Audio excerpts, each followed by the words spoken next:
So I promised you guys a 1 week review of the Samsung Galaxy S10 Plus. Is it the iPhone killer? Well, this is what this video is about. If you're looking for specs, if you're looking for people that just to tell you what the phone, what camera there is, what megapixel it is, how much core processor it has, this is the wrong video. I don't believe that video is a true review of the phone. That's just more of reading off the paper. My review will be a little more hands-on and actually show you guys what the phone can do after just a week of me using it. Again, I may not cover everything because I've been using iPhone for the past 10 years. So there's still like a lot of things to do with this phone that I just don't know yet. So I will do like a 1 month review. I think after a month, I'm gonna be more comfortable with the phone enough to give like a really detailed a review of it. But this review will be my full 1 week review of using this amazing phone. So let's get started.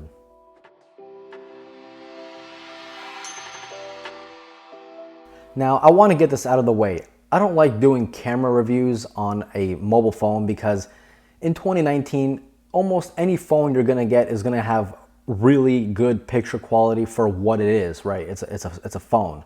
So I want to get this out of the way.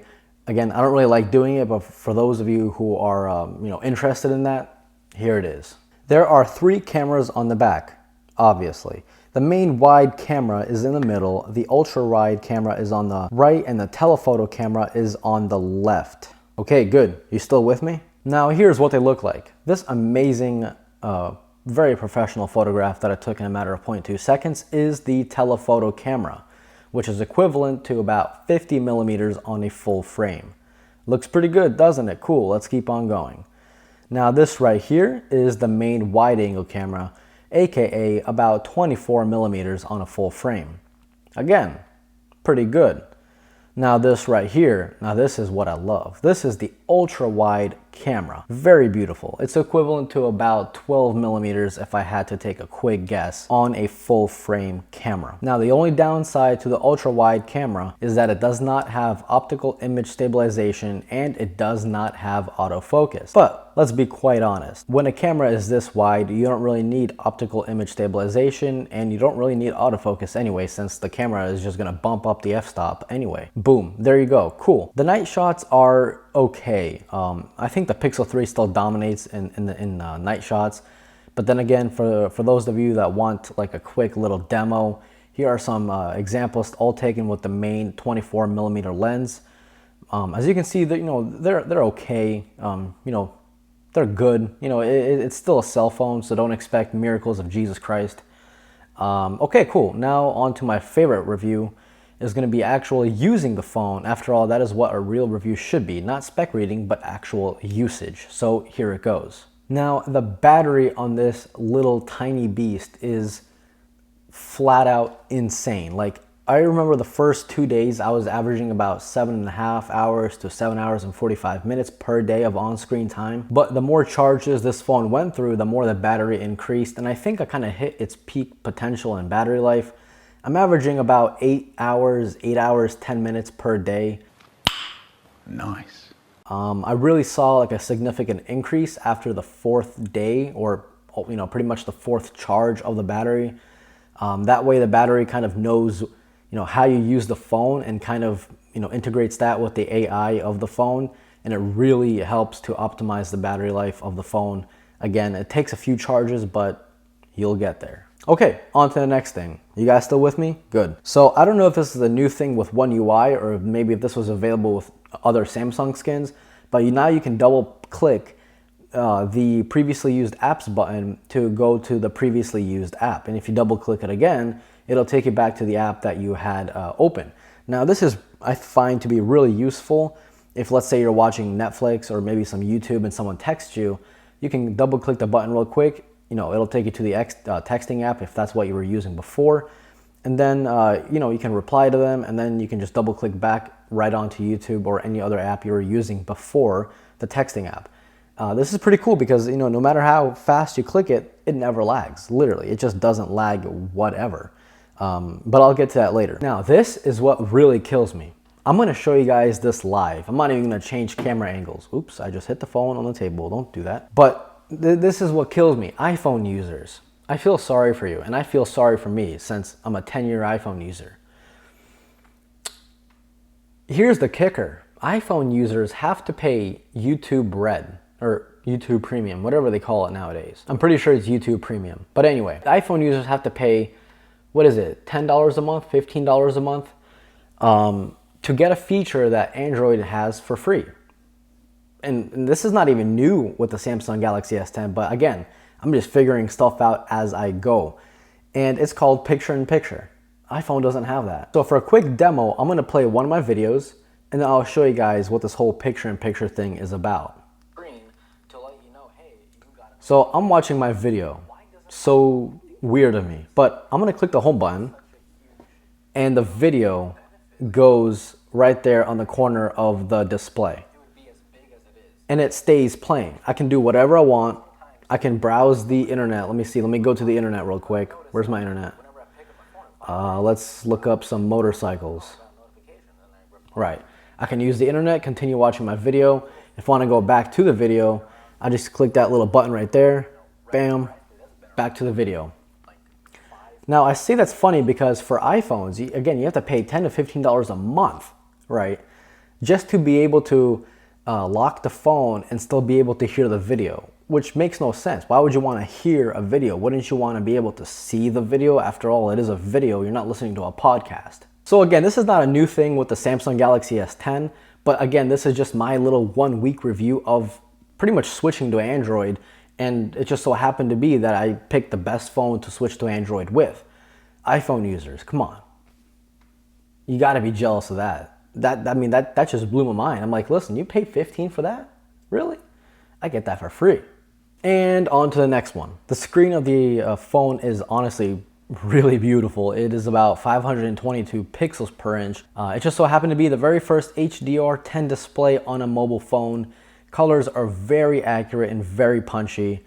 The curved display did have me accidentally activate the screen sometimes, but a simple case like this one I have right on fixed that issue pretty quick. Plus, with the curved display, you get that edge bar function, which is a huge time saver because you can put your favorite apps on there, your favorite contacts, your weather, and you can pretty much access all of that without even leaving the application that you are using. Again, time is money, baby. That makes no sense at all. Anyway, on to the next one. Now, this phone is super fast. Like, what I think to be the common misconception with Android phones or Samsung phones in particular is that it slows down after quite a bit of time, maybe quite a bit of usage. It starts to slow down, it starts to lag. Well, I'm really pleased to tell you guys that this is not the case with the Samsung Galaxy S10, at least for right now. This phone is incredibly quick. I mean, it is blazing fast. It's even amazing, or it's even more amazing if you go into developer options and put the animations and all that stuff to 0.5 times.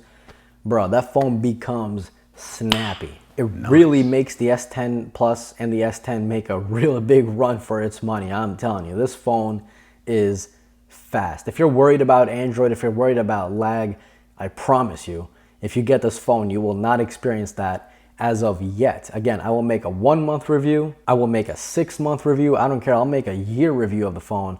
I am more than certain it will hold up to its standards. Now, another cool thing of the Samsung Galaxy S10 Plus, and I think it's even the S10 and S10e, the screen doesn't dim whatsoever. You can be playing games, you can multitask, whatever you want. You can fast charge it while playing games, and the screen just doesn't dim whatsoever.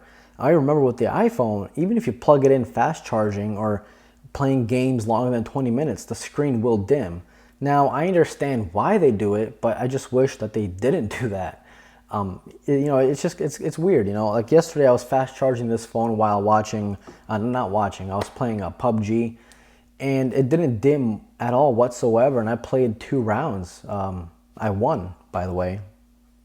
No, it didn't. But it's just cool not to have the compromise of, dimming the screen. So that's just a little small thing that I noticed. So the next thing I want to talk about is Bixby routines. I'm not a professional at it. There's still a lot to learn about Bixby routines. So let me just go ahead and switch the camera angle and show you guys exactly what Bixby routines can do, because it's actually really insane of how detailed everything is if you use Bixby routines. So this is pretty much what you're greeted with. I'm not really gonna go over recommended just because there is so much to go over. I'm gonna go over my routines and show you guys what's up. So as you guys can see, I have my gym set up. Whenever I click on it, it tells me if I go to the place, which is my gym, then Dolby Atmos automatically turns on. Now it knows this obviously by setting up like some sort of perimeter around the gym. I set mine to about 250 meters. So whenever I get to 250 meters within the area, Dolby Atmos automatically turns on.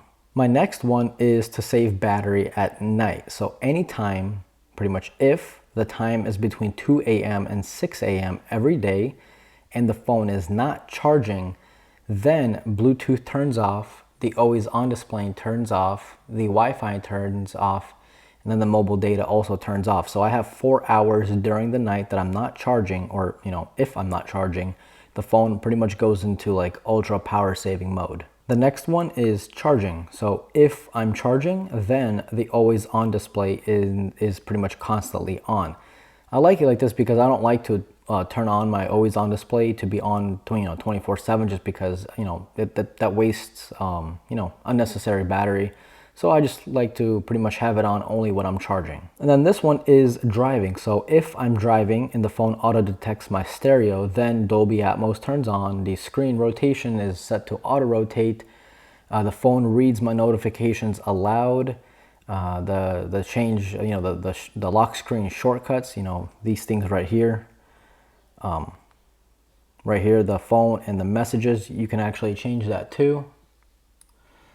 So you can actually change it to, for example, let's say I want my left shortcut to be phone, and then my right shortcut, I want it to be, some other application whenever you are driving. I like to leave it on camera just because, if I see a quick, cool picture opportunity, I can just take it and that's it. And then I also have it to unlock the phone, so it keeps my phone unlocked, and then my Spotify opens up automatically. So that way I don't need to go into the application, myself. I mean, there's just constant, like, there's so much stuff to do here that you just really need to kind of play around with it and just customize it yourself to whatever fits your driving needs. And that's pretty much it. Again, that's pretty cool. I know iPhone has a similar thing to it, but I felt like iPhone's is not as user-friendly, which is actually really weird.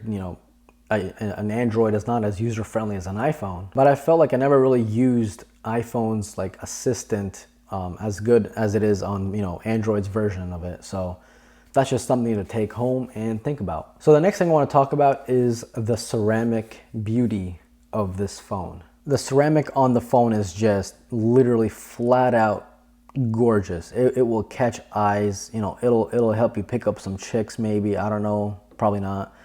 But not only is it highly resistant to scratches, but it is also much harder to break or crack. If you like phones that have a good weight to them, definitely get the ceramic, because it does add a substantial amount of weight. The normal Prism phones weigh about 175 grams, and the ceramic model weighs 198 grams for a total difference of 23 grams. Now, there's just one little last thing, and I didn't really, I don't really want to cover it because this has been around for a while. But Apple, if you're listening to this, listen, buddy, why can't you do this? On Android, if you swipe down twice, it'll bring you to all your settings without going into settings. You can do whatever you want from here. If you want more information on the Wi-Fi, all you do is click and hold, bam, Wi-Fi opens up straight away. If you want to learn more about your mobile data, well, that's easy. Click and hold, boom, there you go. Same thing with the camera application. If you go into your camera and you want to change oh, by the way, there are you guys. How you doing? So if you want to go into the camera application, you want to change maybe the resolution, which many people do, quite frequently. There's a little settings thing right there. All you gotta do is just click on it. So click on it, boom. Now you can change the resolution. You can change literally anything that involves camera and picture taking. you can change. So this has been, a little 1 week review of the phone. I love it. I cannot see myself go back to iPhone. I know I read every single comment, literally. You guys can go and check. And many people say that like, I'm gonna go back to iPhone. Oh, he's gonna do the everything Apple Pro, what he did. I'm not gonna do that. There's no way for me to skip out on this amazing phone. There just isn't. I love this phone too much to go back to iPhone, because this phone, it makes me realize how closed iOS is. You can't change anything on iOS. Nothing. If you don't like the way the apps are laid out, oh well, you better get used to it. It's been like that for 12 iOSs. So, this phone, if you don't like the way the apps look, boom, just download a launcher and in 5 minutes you have a different pair of apps. So, I mean, it's amazing. There's so much things to do. As always, leave me tips and tricks in the comment section below. I know you guys have been telling me to download Good Lock. I was going to do that, but then I read the reviews and like many people are having problems with it. So I'm gonna kind of lay back low a little bit until the problems get solved. But let me know again, tips and tricks, leave them in the comment section below. Let me know what phone you're using. If you are an iPhone user and you are switching to the S10, let me know why. I'm pretty sure it has to be one of these features that I have just told you guys. As always, go back to my previous video to see, I think my 72-hour review, and that kind of had similar hands-on experience with the phone, some tips, some tricks. Even some Android people that use Android for years didn't even know of some of the tricks that I said in that video of me using Android for the 72 hours. So check that out. Subscribe, like, share, tweet to all your friends, and have a good day.